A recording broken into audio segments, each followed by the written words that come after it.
Hello everyone, welcome to this channel LIS mind map. आज का विषय फेसेट सीक्वेंस प्रिंसिपल है। Facet sequence principles by doctor SR Ranganathan. ये facet sequence हमारे लिए बड़ा ही इंपॉर्टेंट और महत्वपूर्ण टॉपिक है। इससे ना जाने कई बार प्रश्न पूछे गए हैं और पूछे जाते रहेंगे भी।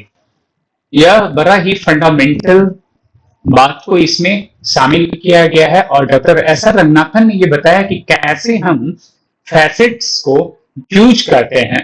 अब किस तरह से हम फैसेट्स को यूज करते हैं, यह तो ठीक है कि फैसेट फॉर्मूला हमारा पामिस्ट जैसे पर्सनालिटी मैटर जो 5 फंडामेंटल कैटेगरी है, एनर्जी, स्पेस एंड टाइम।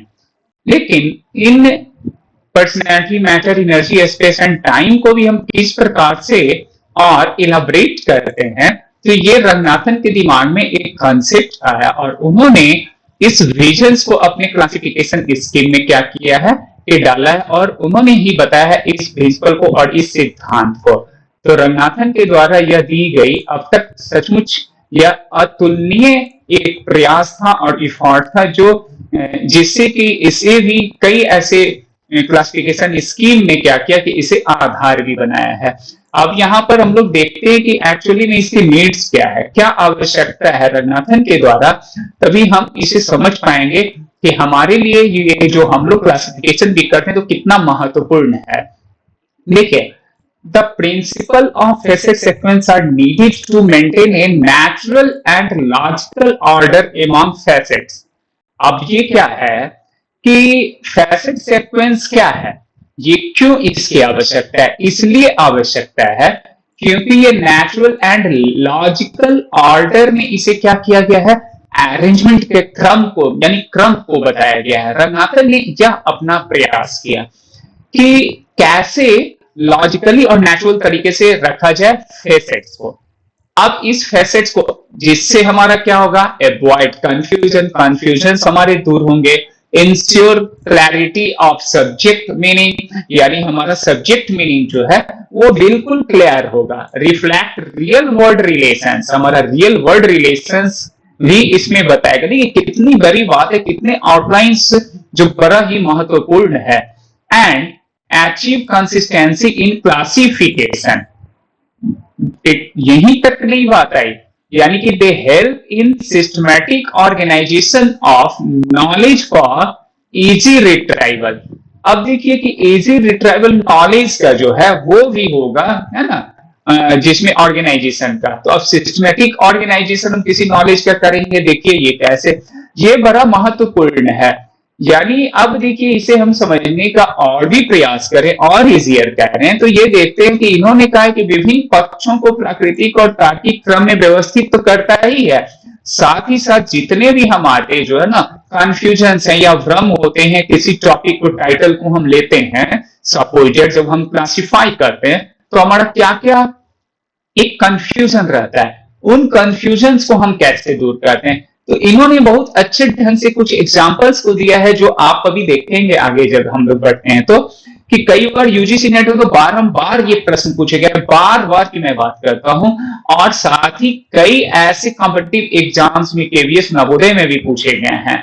तो इस विषय पर हम लोग आगे बढ़ते हैं और देखते हैं। तो इसके वार्षिक संबंधों को अब हम देखेंगे और वर्गीकरण में ये कैसे एक रूपता लाता है, यह ज्ञान संगठित एवं सरल पुनर्प्राप्ति में भी सहायक है, इन बातों को भी हम जानते हैं। देखिए व्हेन वी, इन्होंने इसमें कहा गया कि व्हेन वी क्लासिफाई बुक और subject we often have multiple facet. इसमें क्या होता है कि बहुत सारे एस्पेक्ट्स होते हैं, बहुत सारे आशय होते हैं, और उस फेसेट्स को अब हम कहां यूज करेंगे, प्लेस का हम कहां यूज करेंगे, टाइम का कब यूज करेंगे, पर्सन का कब यूज करेंगे, एक्शन कब होगा, टूल्स उसका क्या होगा, ऑर्गन क्या होगा, सोचिए इतनी सारी चीजें, तब तो जाकर हमारा क्लासिफिकेशन जो होता है वो हमारा क्या होता है, बिल्कुल प्रमाणिक और बेहतरीन होता है। इसी चीज को उपयोग करने में हम कंफ्यूज होते हैं, लेकिन रंगनाथन ने बहुत इजियर तरीके से ये बता दिया कि हम place, time, person, action, tool and organ. अब ये तो हम समझते थे कि PMEST वाली बात कि यहां तक, राइट, कि इजी, लेकिन उसमें भी कुछ ऐसे कॉम्प्लेक्स हमारे क्या होते हैं कि सब्जेक्ट होते हैं, कॉम्प्लेक्स हमारे टाइटल होते हैं, और उन टाइटल्स को भी हम कैसे एक्शन टूल और ऑर्गन के थ्रू हमारा क्या होता है कि उपयोग किया जाता है, ये महत्वपूर्ण है। और इस चीज को रंगनाथन ने क्या किया है, उन्होंने बताया है कुछ ऐसे है ना एग्जाम्पल से, और जिसमें नाम है वाल पिक्चर प्रिंसिपल। आप जैसे ही यह बात आई होगी, यह टर्म आया, तो आपके दिमाग में आ गया कि यार ये तो बार बार प्रश्न पूछे गए हैं। तो वाल पिक्चर प्रिंसिपल्स, उसी तरह से हमारा क्या होल ऑर्गन प्रिंसिपल्स है, फिर हमारा क्या काउ काफ प्रिंसिपल्स है, और फिर हमारा act and action actor tools. अब सोचिए कि कितने सारे इन सभी चीजों को ये पूछे गए। कहना क्या चाहते हैं, रंगनाथन किस प्रकार से समझाने का प्रयास किया है। तो देखिए, वॉल पिक्चर प्रिंसिपल इस सिद्धांत यानी इस प्रिंसिपल्स में क्या बताते हैं, क्या कहना चाह रहे हैं, कैसे हम लोग फैसेट को रिलेट्स करते हैं, उसके हायरार्की को अरेंज करते हैं, किस प्रकार से हम उसे जो है उसका हम प्रयोग करते हैं अपने क्लासिफिकेशन में, यह देखना है। देखिए, think of it like a wall and picture, picture on it. ये इसमें इन्होंने बताया है कि जरा ये सोचिए कि दीवार है और फिर क्या है, हमारा चित्र है। तो अगर चित्र और दीवार एक दूसरे से क्या है, विदाउट क्या दीवार जो होती है, हम लोग पिक्चर को हैंग कर पाएंगे? नहीं कर पाएंगे। जब विदाउट, जब हम दीवार का हैंग नहीं कर पाएंगे किसी चित्र को, तब ये हमारा क्या हो गया कि ये पिक्चर हमारा बेकार हो गया, यानी कि वो हमारा मेथड ही बेकार हो जाएगा। यानी वो हम मतलब यहाँ पे इनका ये कहना है कि वो पॉसिबल ही नहीं है विदाउट वॉल के। या फिर अब यहाँ पे कुछ ऐसे तर्क आ सकते हैं लॉजिकली कि अगर दीवार नहीं है तो हम लोग कुछ हैंगर्स को ये कर सकते हैं, बट यही इनका तो कहना है, यही तो विजन है कि पीछे आखिर हमें क्या चाहिए, कुछ हैंगर्स तो चाहिए ना, हमें कुछ सपोर्ट्स चाहिए। तो विदाउट वॉल, इनका कहने का यही मीनिंग है कि without wall we can't hang any other pictures, किसी भी पिक्चर्स को हम हैंग नहीं कर सकते हैं। सो द इंडिपेंडेंट थिंग, यानी कि वॉल जो है इंडिपेंडेंट थिंग्स कम फर्स्ट, जो इंडिपेंडेंट होगा ना वो पहले आएगा। अब देखिए, यही प्रश्न पूछे जाते हैं कि इंडिपेंडेंट थिंग पहले आएगा या डिपेंडेंट थिंग हमारा पहले आएगा। तो यहां पर क्या हो गया, independent thing first, come first, then dependent thing जो पिक्चर हमारा है, डिपेंड हो गया ना, पिक्चर डिपेंडेंट है ना, कम्स आफ्टर, यानी कि वो बाद में आएगा। अब ये कहना क्या चाह रहे हैं, अब प्रैक्टिकल अप्रोच पर चलते हैं। तो एग्जाम्पल जैसे यहां दिया गया है कि डिजीज एंड ट्रीटमेंट। तो अब डिजीज है, मान लिया जाए कोई बीमार है, उसका ट्रीटमेंट हम कर रहे हैं, ट्रीटमेंट कर रहे हैं। तो ट्रीटमेंट अगर किसी पर्सन का जो लंग्स ट्रीटमेंट, ऐसा क्वेश्चन है, लंग्स ट्रीटमेंट, तो लंग्स ट्रीटमेंट सिर्फ मैं नहीं बनाऊंगा, ट्रीटमेंट्स का जैसा कि कॉलोन क्लासिफिकेशन में आप जाएंगे, तो कॉलोन क्लासिफिकेशन में क्या है कि हमें ट्रीटमेंट का मतलब वहां पर थेरापेटिक्स क्या है, थेरापेटिक्स, और थेरापेटिक्स के लिए हम लोग क्या करते हैं, 6 देते हैं ना, सेकंड एनर्जी में ये आता है, कॉलोन का सिंबल होता है, तो ये कॉलोन का सिंबल हमारा क्या हो गया, और 6। लेकिन उसके पहले जो है हमारा स्वाभाविक तरह से, मतलब जो एक फैसेट फॉर्मूला रंगनाथन ने दिया कि 4 आएगा, क्यों आएगा, डिजीज के लिए आएगा, यानी कि यह जो हमारा है फर्स्ट ई है, ये सेकंड ई हमारा हो गया, और ये हमारा क्या हो जाता है, फर्स्ट एनर्जी होता है। जब हम प्रैक्टिकल बनाते हैं, प्रैक्टिकल अप्रोच करते हैं, तो ये what it means, it means it is the latent, ये हमारा छिपा हुआ है। अगर ट्रीटमेंट हम दे रहे हैं, ट्रीटमेंट दे रहे हैं तो डिजीज है तभी तो, जबकि देखिए क्वेश्चन में हमारा क्या है, मान लीजिए कि यह कहता है कि आपका क्या है, लंग्स का ट्रीटमेंट। अब लंग्स का ट्रीटमेंट तो कीजिए, लंग्स है, ट्रीटमेंट है, बट हमारा क्या है कि यहाँ डिजीज छिपा हुआ है, डिजीज है नहीं, तो आखिर डिजीज है तभी तो ट्रीटमेंट कर रहे हैं ना। तो इसी बात को ये कह रहा है कि वाल आपका क्या हो गया, यहाँ पर विदाउट वाल, यानी कि विदाउट 4, यहाँ फर्स्ट एनर्जी यानी कि फर्स्ट ई जो है अगर नहीं आया तो इट मींस कि यह रॉन्ग हो जाएगा, यानी आपने क्लासिफाई किया तो फेल। सो दैट कि यह बताती है कि इंडिपेंडेंट थिंग्स बाल है ना, ये हमारा इंडिपेंडेंट थिंग्स है। और ये जो हमारा है सिक्स जो थेरापेटिक्स, आपको कोलन क्लासिफिकेशन में ट्रीटमेंट लिखा नहीं मिलेगा बल्कि क्या मिलेगा, थेरापेटिक्स मिलेगा। थेरापेटिक्स का मतलब ट्रीटमेंट से है।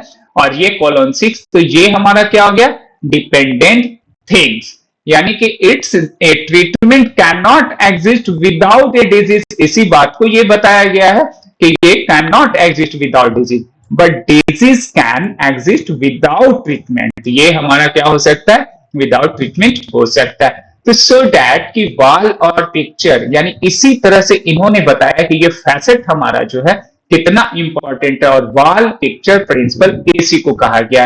तो ये फैसेट फॉर्मूला में हमारा ये बताया गया। नाउ होल ऑर्गन प्रिंसिपल, ये जो प्रिंसिपल है ये क्या बता रहा है, तो होल ऑर्गन का मतलब है कि इमेजिन अ ट्री, किसी वृक्ष को और इट्स ब्रांच।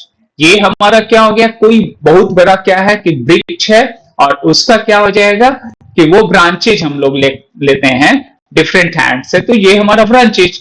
तो जब तक हमारा ट्री ही नहीं होगा तब तक हमारा कैसे आएगा ब्रांच, नहीं आएगा।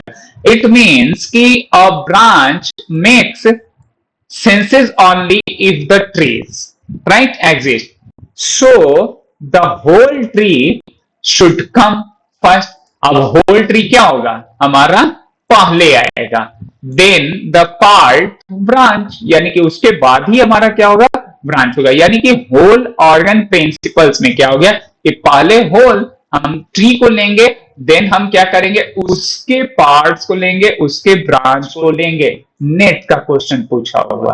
अब देखिए यहां पर एग्जांपल दिया है, जैसे पार्लियामेंट, पार्लियामेंट के बाद ही तो हमारा लोकसभा और क्या होगा कि यहाँ कमिटीज होगा। अब यहां पर जब कोलन क्लासिफिकेशन में जाएंगे तो पार्लियामेंट का मतलब क्या हो गया कि लोअर एंड अपर हमारा क्या हो जाएगा कि ये कंस्टिट्यूएंसी की बात करेगा। ये हमारा क्या होगा कि जो हमारा राज्यसभा और लोकसभा होगा, तो इस दोनों को मिलाकर हमारा क्या होता है कि ये पार्लियामेंट, राइट। तो यह हमारा क्या हो गया, इसी बात को ये क्या कर रहा है, डिस्कस कर रहा है और ये बता रहा है कि पार्लियामेंट अंडर द ब्रॉड हमारा क्या होगा, सब्जेक्ट पॉलिटिक्स होगा। अब यहां पर इस चीज के लिए पॉलिटिकल साइंस में जाएगा और फिर डिस्कस करेगा। सिंपली ये समझना है कि पार्लियामेंट यहां हमारा क्या हो गया, होल ऑर्गन हो गया, और पार्लियामेंट से हमारा क्या हो गया कि राज्यसभा और लोकसभा हो गया, ठीक है। यानी कि अपर एंड लोअर असेंबलीज हमारे हो जाएंगे। अब क्या हो गया कि लोकसभा हमारा यहां पर क्या हो जाएगा, लोकसभा की अब कमिटी, अब फिर आपका क्या हो जाएगा, राज्यसभा की फिर कमिटी होगी। तो इट इज अनदर थिंग कि यहाँ राज्यसभा के लिए होगा, बट पार्लियामेंट है, होल ऑर्गन्स है, होल है, देन हमारा क्या हो जाएगा, उसके बाद ऑर्गन ये आ गया, ऑर्गन के बाद फिर ऑर्गन, यानी कि ये हमारा क्या हो गया, यह एक सिस्टम। ठीक उसी तरह से यूनिवर्सिटी पहले, देन फैकल्टी होगा और तभी तो डिपार्टमेंट होगा। अब विदाउट, मान लीजिए कि यूनिवर्सिटी है, कोई भी किसी यूनिवर्सिटी, कोई दिल्ली यूनिवर्सिटी है सपोज, या फिर जेएनयू है, लेकिन उस यूनिवर्सिटीज में हमारा क्या होता है कि फैकल्टीज फिर होंगे ना, साइंस का होगा, राइट, फिर आपका क्या हो जाएगा कि आर्ट्स का हो जाएगा। अब उस फैकल्टीज में साइंस हो या आर्ट्स हो, तो अब क्या करेंगे, उसके बाद ही तो फिर डिपार्टमेंट आएगा क्या। तो अब ये क्या हो गया कि साइंस में है तो अब उसमें फिर जूलॉजी, बॉटनी, फिजिक्स जो भी हमें करना है, राइट, देन क्या हो गया, उस डिपार्टमेंट में फिर हम जाएंगे, यानी कि यूनिवर्सिटी, फैकल्टी, देन डिपार्टमेंट। यानी जब तक हमारा क्या है कि होल नहीं है तो फिर ऑर्गन नहीं है, राइट। इस बात को, यानी कि हमें होल के बाद ऑर्गन्स को क्या करना है, अरेंज करना है, और यही फेसेट में क्या किया गया है, बताया गया। रंगनाथन ने अपनी जो प्रैक्टिसिंग जो है ना, एक ये टेबल्स दिए और फेसेट फॉर्मूला दिए, इन्हीं बात को ये इन्होंने इस पर प्रमुखता से दिया है। यही हमारा क्या है कि आप है ना, कहा जाता है कि फेसेट सीक्वेंस प्रिंसिपल। तो इसमें फेसेट सीक्वेंस प्रिंसिपल। तीसरा हमारा है काउकाफ प्रिंसिपल।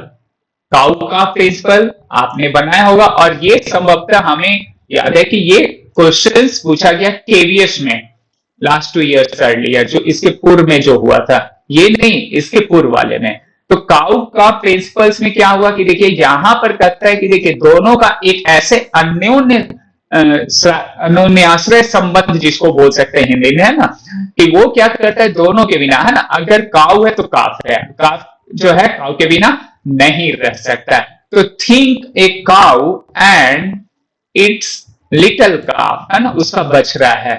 तो they are different being but never separate them, आप एक दूसरे को अलग नहीं कर सकते हैं, मां बछड़े को, है ना, आप नहीं कर सकते हैं। यह रंगनाथन ने एक मतलब एग्जाम्पल से समझाने का प्रयास किया, कितना अच्छा उनका अप्रोच था। So if two things are closely connected they must be kept together in the same place, यानी वो एक साथ ही ऐसा फेसेट्स हमारा क्या करेगा, काम करेगा। तो यह भी एक प्रिंसिपल्स हो गया। कहीं पे क्या कर रहा है कि एक हमारा हायरार्की ब्रांचेज में जा रहा है, कहीं क्या कर रहा है कि पहले वाल होगा, और अब ये बताया जा रहा है कि दोनों हमारा क्या होगा कि कुछ ऐसे सिचुएशंस होते हैं जब हम क्लासिफाई करते हैं तो दोनों की क्या होती है कि उतना ही इंपॉर्टेंस होता है, उतनी ही आवश्यकता होती है कि वो साथ ही यूज होगा। तो this one is the cow calf principle, और ये हमारा क्या हो गया, एग्जाम्पल देता है जैसे मदर एंड चाइल्ड, किसी बच्चे और मां को लीजिए, शिशु को लीजिए, उसकी मां को लीजिए, बुक एंड इट्स सप्लीमेंट्स को लीजिए, उतना ही महत्वपूर्ण है। नाउ नेक्स्ट जो इंपॉर्टेंट, यह क्वेश्चंस भी काफी बार, है ना, पूछे गए हैं। अब देखिए यहां पर actand, action, actor and tool principle. पहले तो ये कि अरेंजमेंट एक्सचेंज के बाद आपका एक्टर होगा कि एक्शन होगा, ये क्वेश्चन किया गया है। मैं थोड़ा इसलिए भी इस बात को रख दे रहा हूं कि पहले नेचर ऑफ क्वेश्चंस भी हमारा क्या है, कभी एक्शन दे देगा, एक्सटेंड दे देगा, बाद में एक्टर दे देगा, फिर टूल्स दे देगा। तो ये हमारा अरेंजमेंट, इस हायरार्की को बहुत महत्वपूर्ण तरीके से हमें समझना है। तो actand, action, actor and tools, this is the principle. अब ये जस्ट इमेजिन, ये एक एग्जांपल से समझने की कोशिश मैं करता हूं कि हॉस्पिटल सर्जरी सीन है, कोई हॉस्पिटल में सर्जरी सीन है, तो फर्स्ट कम द एक्टेंड, यानी क्या एक्टेंड में क्या होता है, एक्शन नहीं होता है, पहले एक्टेंड होता है। क्या होता है, द पर्सन और थिंग्स रिसीविंग द एक्शन, क्या करेगा, यानी कि वो जो है पर्सन जो है वो क्या करेगा, रिसीव करेगा एक्शन को, लाइक द पेशेंट को क्या करेगा, वो देखेगा, ले जाएगा। नाउ नेक्स्ट फिर क्या करेगा, अब क्या करता है वहां पर, तो ये एक्शन होता है। What is being done, likely surgery, अब बताया गया कि इसे सर्जरी करना है, यानी कोई रोग है और उसका क्या होना है, सर्जरी। तो पहले पर्सन तो जाएगा, एक्टेड कौन हो गया, पर्सन। यहां पर नाउ क्या हो गया, यहां पर सर्जरी, इसका जो है ये केसेस हो गया, एक्शन केसेस यानी कि जिसमें एक्टिविटीज, और एक्टर यहां पर हमारा क्या हो जाएगा देन कि actor the one doing it like a surgeon. अब उसकी क्या हो गई कि वहां पर सर्जन जो है इसे क्या करेगा, द वन डू, अब एक्टर वहां पे कार्य करेगा। और फाइनली देन क्या होगा, टूल्स, यानी कि इंस्ट्रूमेंट यूज होगा, चाहे वो लेजर से हो, चाहे वो सीजर्स हो, किस तरह से वो, लेकिन यूज क्या होगा हमारा, टूल्स बाद में। तो this one is the tools, यानी टूल्स का हम बाद में, सबसे पहले हमारा क्या होगा, पर्सन जो पेशेंट हमारा, उसके बाद एक्शन क्या होगा कि उसके पास कौन से डिजीज, क्या बीमारी है, और सर्जरी के लिए है या मेडिसिनल है, राइट, या देखेंगे। उसके बाद फिर क्या कर रहा है कि उसे हम मतलब कि एक्ट करेगा, यानी कि उस पर क्या होगा कि सर्जन अब उसमें एक्ट करेगा, यानी कि उसका बीइंग प्रोसेस। नाउ आखिर ये टूल्स, प्रोसेस के लिए हमें क्या चाहिए, उस इंस्ट्रूमेंट को चाहिए, टूल्स चाहिए। तो patient, surgery, doctor, then laser, this is the good example. तो इस प्रकार से क्या हो गया कि हमारा ये जो है रंगनाथन के द्वारा जो है दी गई क्या है ये कि फैसेट सीक्वेंस प्रिंसिपल्स में ये 4 हमारे, है ना, इस तरह के प्रिंसिपल्स को इन्होंने दिया, और ये इन्होंने बताया कि देखिए वाल पिक्चर प्रिंसिपल्स में हमारा क्या होता है कि विदाउट वाल नहीं हो सकता है। उसके बाद होल ऑर्गन प्रिंसिपल्स को बताते हैं, फिर हमारा काउ का प्रिंसिपल्स को बताते हैं, और फिर देन क्या करते हैं कि actand, action, actor and tool principles को ये बताते हैं। ना। अब हम लोग कुछ क्वेश्चंस को देखते हैं कि किस तरह के क्वेश्चंस पूछे गए हैं, या फिर हम लोग आगे हम लोगों का ये कैसा प्रश्न हो सकता है। देखिए यहाँ पर the wall picture principal states that, यानी दीवार चित्र सिद्धांत कहता है कि क्या कहता है, होल शुड प्रेसिड ऑर्गन। क्या ये होल प्रेसिड करता है? नो, ये हमारा क्या करता है, डिपेंडेंट और इंडिपेंडेंट वाली बात आती है। ऊपर ही था कि हमारा इंडिपेंडेंट क्या है, वॉल है, और डिपेंडेंट हमारा क्या था कि किसी भी पिक्चर को अगर कर रहे हैं तो this one is the right answer. उसी से हमें दिमाग में रखना है कि ये है ना, डिपेंडेंट और इंडिपेंडेंट वाली बात, यानी कि वॉल पिक्चर में डिपेंडेंट और इंडिपेंडेंट, ये दिस इज द ट्रिक। ये ट्रिक है, किसी भी तरह से वो क्वेश्चंस करेगा ना, आप इजिली उसे सॉल्व कर लीजिएगा। Now second example of wall picture principle क्या होगा, वॉल पिक्चर प्रिंसिपल का एग्जांपल कौन सा होगा? तो यहाँ पर आप देखिए, मैंने भी ऊपर डिस्कस किया डिजीज एंड ट्रीटमेंट, थेरापेटिक्स की बात किया था। यही तो है, पार्लियामेंट लोकसभा होगा क्या? नहीं होगा। ये हायरार्की वाली बात है जो आगे हम लोग देखेंगे। ठीक है, तो ये समझ में आ गई, डिजीज एंड ट्रीटमेंट वाली बात हो गई है ना। और ये तो मदर चाइल्ड वाला काउ काफ वाला केस है, यानी कि वो उसमें हमारा एग्जाम्पल हो जाता है ना। तो ये हम बिल्कुल नहीं, यानी कि disease and treatment is the right answer. ठीक है, now which principle ensures inseparable, है ना, inseparable entities remain together? कौन सा सिद्धांत अविभाज्य इकाइयों को साथ रखता है? अब कौन सा सिद्धांत रखेगा, मतलब कि अविभाज्य, यानी कि वो कभी भी सेपरेट नहीं होगा। तो सेपरेट नहीं होगा कौन सा, वो तो काउ काफ की बात है।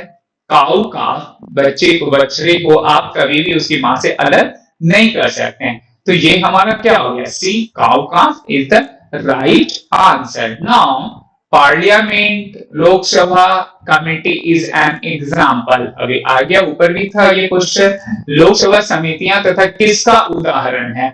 अब देखिए, ये काउकाफ तो नहीं, ऊपर हम लोगों का कैंसल एक्ट एंड एक्शन, ये तो टूल्स प्रिंसिपल्स होगा ही नहीं इसमें, है ना। उसमें डॉक्टर और पेशेंट वाली हम लोगों ने बात किया, वन पिक्चर तो होगा ही नहीं, क्योंकि ये हमारा क्या हो रहा है, डिपेंडेंट इंडिपेंडेंट वाली बात आ रही थी।